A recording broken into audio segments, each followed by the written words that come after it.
세상에서 우리가 누릴 수 있는 명예와 영광과 그리고 세상에서 가질 수 있는 모든 권세, 이렇게 말하면 너무 포괄적이니까 우리 좀 직설적으로 한번 적용을 해보십시다. 여러분의 자녀가 혹은 좋은 학교에, 대학에 들어가서 거기에서 수석으로 입학하고 수석으로 졸업하고, 그래서 졸업해서 어마어마한 연봉을 받는 좋은 직장에 들어가서 일을 하게 됐고, 여러분이 하시는 사업마다 승승장구해서 돈이란 돈은 다 긁어 모았고, 여러분이 하고 싶은 모든 명예를 다 얻어서 어떤 높은 자리에 올라가는 사람이 되어서 세상에 가질 수 있는 모든 것을 다 가졌다 할지라도, 아무리 많은 고기를 잡아서 153마리, 그물이 찢어질 정도로 많은 고기를 잡았다 할지라도 예수 그리스도를 보는 그 순간 모든 것이 어떻게 된다고요? 아무것도 아닐 정도로 예수 그리스도가 놀랍다 이거예요. 오직 그분만이 진짜라는 거죠.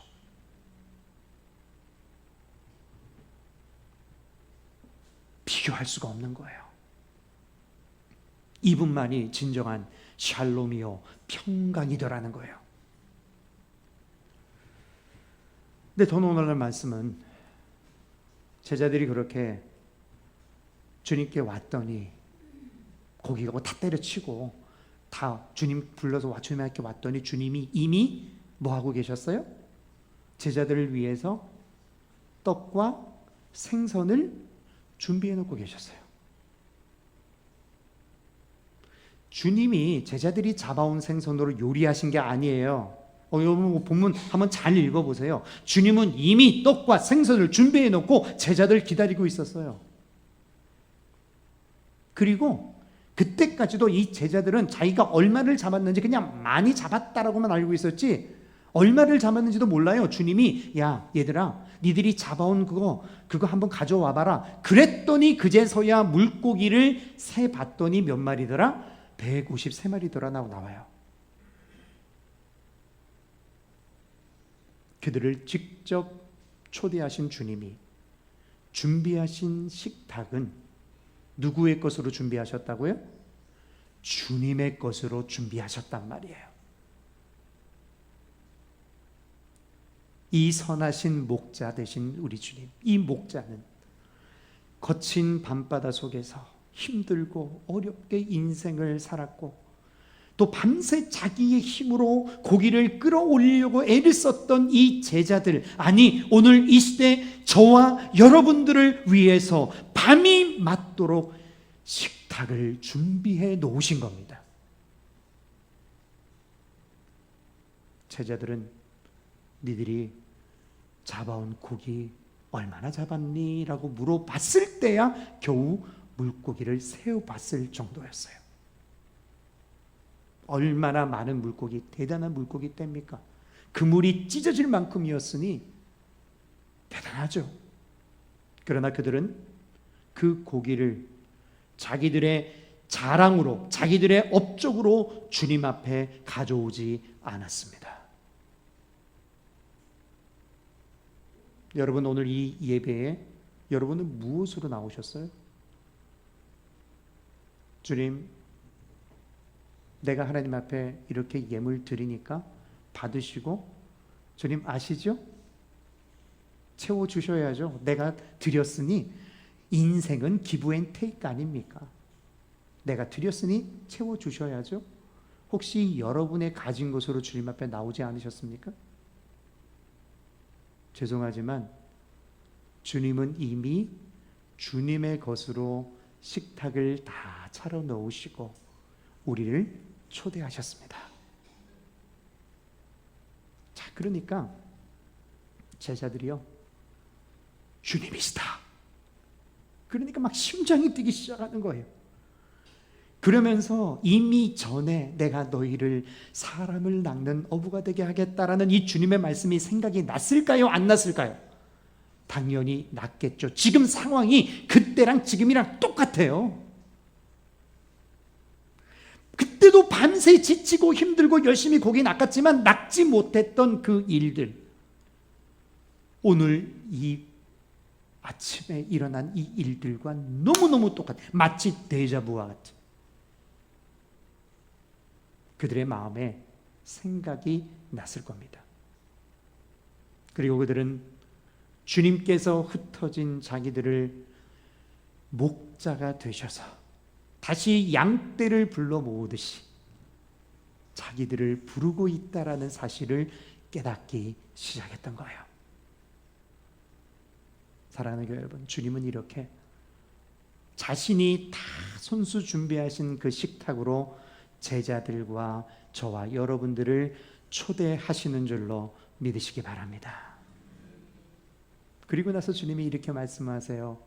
와서 아침을 먹어라. 요한복음에 보면 특별히 와서 뭐 해라 라는 말씀이 참 많이 나와요. 요한복음 1장에 뭐라고 그래요?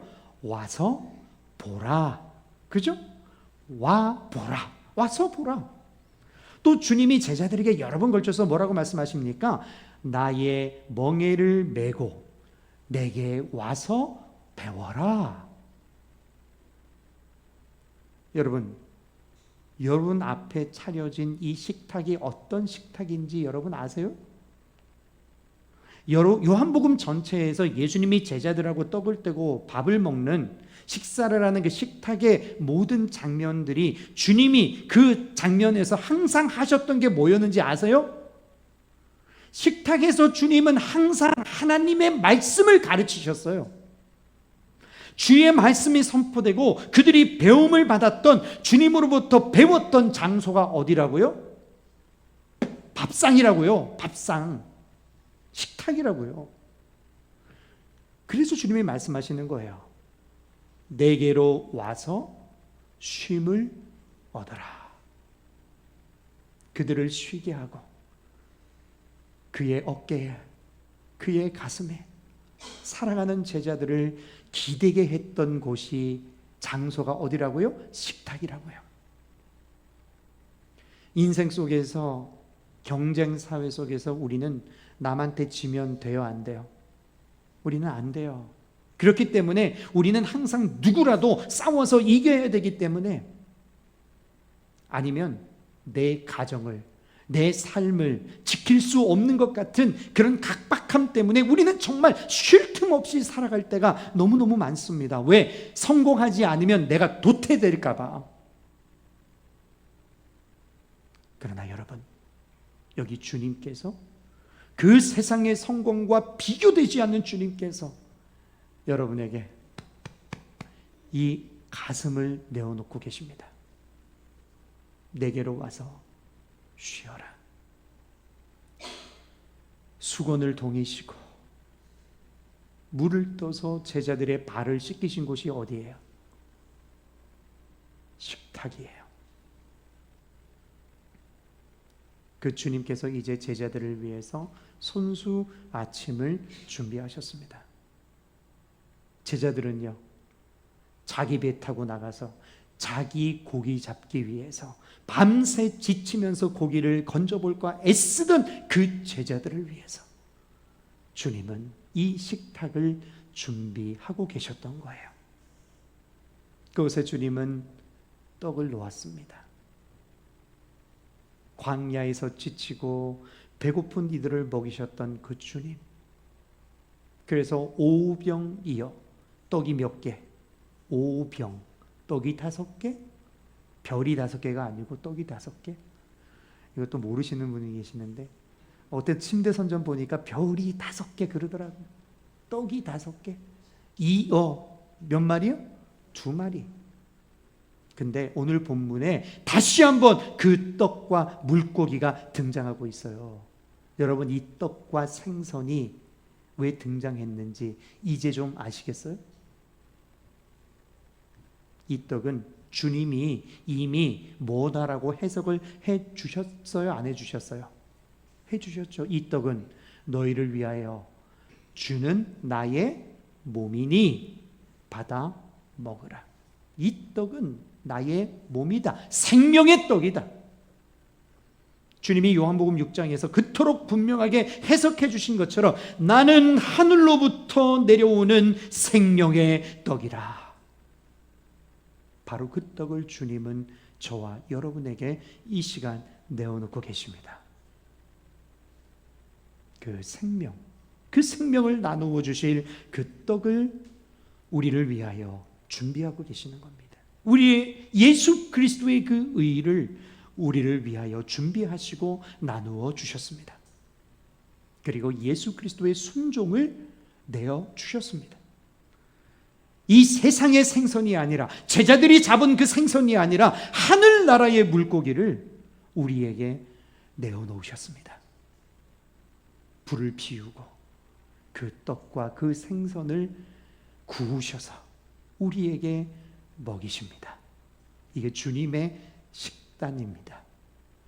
주님이 여러분을 위하여 손수 준비하시고, 주님이 여러분을 위하여 수건으로 허리를 동이시고 발을 씻기시듯이 여러분을 위하여 그 음식을 만들어 먹이시려고 하는 거예요. 1952년에 해밍웨이라는 사람이 노인과 바다라는 소설을 썼어요. 혹시 이 책 읽어보신 분 손 한번 들어보세요. 노인과 바다. 예. 몇 분이라고는 얘기 안 할게요. 혹시 여러분 기억을 한번 더듬어 보세요. 여기 주인공이 노인과 바다니까 주인공이 누굴까요? 노인이겠죠. 그죠? 노인인데 직업이 어부요. 이 어부가 고기를 잡으러 나가는데 고기가 잘 안 잡히는 거예요. 근데 어느 날 밤에 꿈을 꾸는데 꿈속에 사자가 나온 거예요.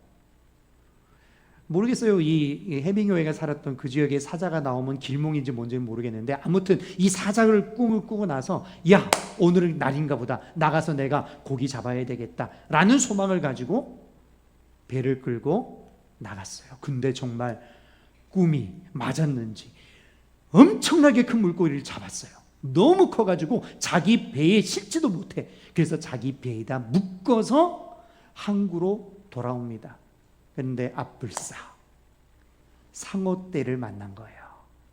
상어떼가 그 물고기를 다 뜯어 먹어버렸네. 항구에 와보니 남는 건 뭐밖에 없어요. 생선 뼈다구밖에 없고. 근데 사람들이 그 생선 뼈를 보고, 우와, 이렇게 큰 물고기를 잡았습니까? 말할 정도로 엄청나게, 우리 애들 말로 어마무시한 큰 물고기를 잡았어요.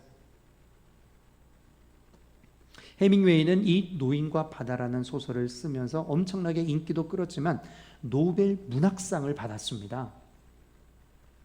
해밍웨이는 이 노인과 바다라는 소설을 통해서 우리 인간에게 뭘 얘기하고 싶었느냐? 인간이 얼마나 끈질기고 용감하게 그 인생을 살아가는가, 인간의 용기와 끝까지 포기하지 않는 그 도전 정신을 이 소설에서 너무나도 잘 보여주고, 인생이라는 것이 얼마나 멋진가라는 것을 보여주기 위해 해밍웨이는 이 소설 속에서 노력을 했던 거예요. 그런데 이 소설이 어떻게 끝이 나냐면, 노인이 집에 들어와서 또 꿈을 꿨는데 또 사자 꿈을 꾼 거예요. 그럼 이제 또 어떻게 해야 돼? 또 고기 잡으러 바다로 또 가야 되는 거예요. 여러분, 그토록 인간의 용기를 찬양하고 인간이기를 포기하지 않고 인생을 살아간다면 결국 우리에게도 결과가 문제가 아니라 그렇게 살아가는 것 자체가 얼마나 의미 있는 것인가를 외쳤던 이 해밍웨이, 인생의 말년이 어떻게 됐을까요? 자기 문제 해결하지 못하고 극복하지 못하고 결국 자살로 인생을 마감했어요. 그는 멋진 소설은 썼지만 그의 삶은 소설처럼 살지 못했습니다. 왜 그랬습니까? 우리는 모두 다 알아요. 우리의 인생은 항해와 같다라는 사실을 압니다. 그리고 그 항해 속에서, 우리 인생의 항해 속에서 그 생선 뼈라도 주워보려고, 조그마한 고기 하나라도 주워보려고 얼마나 우리가 낚시하지하며 얼마나 애를 쓰며 살아가고 있는지 우리는 잘 압니다. 여러분의 인생이, 지금까지의 인생이 아마 그랬을 거예요. 그러면서 우리는 가끔 우리 스스로를 이렇게 위로하죠. 아유, 나만 인생이 그러나 모든 인생이 다 그렇지. 이렇게 애를 쓰고 힘쓴다라는 것 자체가 의미가 있는 거지. 만약 내가 결국 나중에 손에 아무것도 쥐지 못하더라도 그래도 나에게는 자식이 있고 후손이 있고, 아니면 그래도 내가 이렇게 살았다라는 흔적이라도 남지 않는가라고 우리는 스스로 위로해 봅니다. 그러나 여러분, 그렇게 용기를 내지만, 그래서 여러분의 인생에 참된 안식이 있던가요? 쉼이 있던가요? 우리는 이 노인처럼 바다에서 돌아오자마자 잠시 잠을 자면서 우리는 또 꿈을 꿔야 돼요. 세상에 나가서 다시 성공해야지. 내가 이렇게 죽을 수는 없지 않느냐. 내가 여기까지 와서 이렇게 업신여김을 받기 위해 온 것이 아니지 않느냐. 그래, 나 아직 안 죽었다 라는 걸 보여주기 위해서 우리는 또 일어나서 바다로 나가야 되지 않습니까? 여러분, 그 고기잡이는 여러분을 자유하게 하지도 평안하게 하지도 못한다는 거예요. 오로지 여러분들을 채찍질할 뿐입니다. 더 열심히 살자, 더 열심히 살아보자. 그러면 어느 날인가는 좋은 날이 오겠지. 그러나 여기 이 고기잡이 배에서 내려서 고기를 하나도 못 잡았건, 그 배를 만손으로 채워서 어마어마한 고기를 잡았건, 여러분의 인생에는 아직도 여전히 만족이 없고 또 사자 꿈을 꿔야만 하는 그 인생을 향해서 온 밤을 새시며 준비하며 기다리고 계신 한 분을 여러분에게 오늘 소개하고 싶은 거예요. 온 밤을 기다리며 여러분에게 이 가슴을 내어주고, 여러분에게 심장을 내어주고, 여러분에게 그 엄청난 사랑으로 여러분을 감싸며 수고하고 무거운 짐진 자여, 내 가슴에 와서 기대어 쉬어라. 여러분을 위해 밤새 아침밥을 준비하신 예수 그리스도를 오늘 이 시간 다시 한번 여러분에게 소개하고 싶은 겁니다.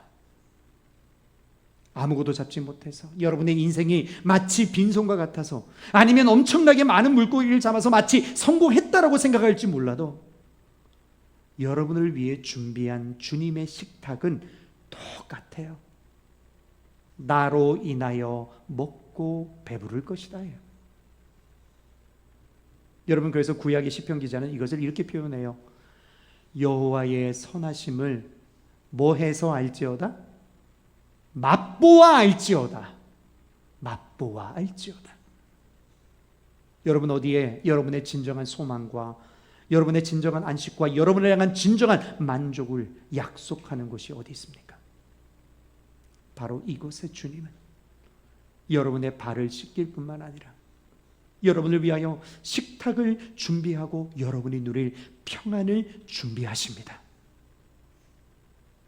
여러분, 이제 그 예수 그리스도의 그 거룩을 주님의 식탁에서 우리 함께 떼어 먹지 않겠습니까? 예수 그리스도의 그 평안을, 세상이 절대 흔들 수 없는 바로 그 평안을 여러분 우리 함께 떼어 먹지 않겠습니까?